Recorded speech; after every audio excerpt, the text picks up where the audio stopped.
आगे बढ़ते हैं, आम खबर दें आपको। वज़ीर आज़म का बलूचिस्तान में ज़लज़ले से जानी और माली नुकसान पर इजहार अफसोस। नुकसानात और मौजूदा सूरत हाल की इब्तिदाई रिपोर्ट वज़ीर आज़म ऑफिस को मौसूल हो गई है। वज़ीर आज़म की मुतालिका इदारों को बलूचिस्तान हुकूमत की हर मुमकिन मदद की हिदायत। तफसीलात जान लेते हैं शहबाज अहमद से। शहबाज, आगाह कीजिएगा।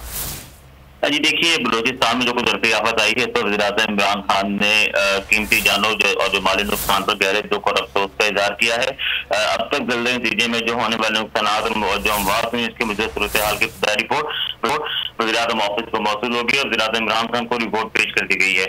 वज़ीर आज़म इमरान खान ने तमाम मुतल्लिका वफाकी इदारों और रेस्क्यू के इदारों को फौरी तौर पर बलूचिस्तान हुकूमत की मुआवनत की हिदायत की है और वज़ीर आज़म इमरान खान ने चेयरमैन एनडीएमए और तमाम रेस्क्यू इदारों को फौरी तौर पर वो बलूचिस्तान हुकूमत से जो है वो ताउन करें और वज़ीर जो भी आगे फराहमी को फराहम की जाए। साथ वज़ीर आज़म इमरान खान ने कहा कि वफाकी हुकूमत मुश्किल घड़ी में हर मुमकिन ताउन फराहम करेगी और वज़ीर आज़म इमरान खान ने जो देश की जो तफसीली रिपोर्ट है वो भी तलब कर लिया। तफसीली रिपोर्ट आने के बाद वज़ीर आज़म इमरान खान सब्सक्राइब करें और बेल दबाएं ताकि कोई खबर रह न जाए।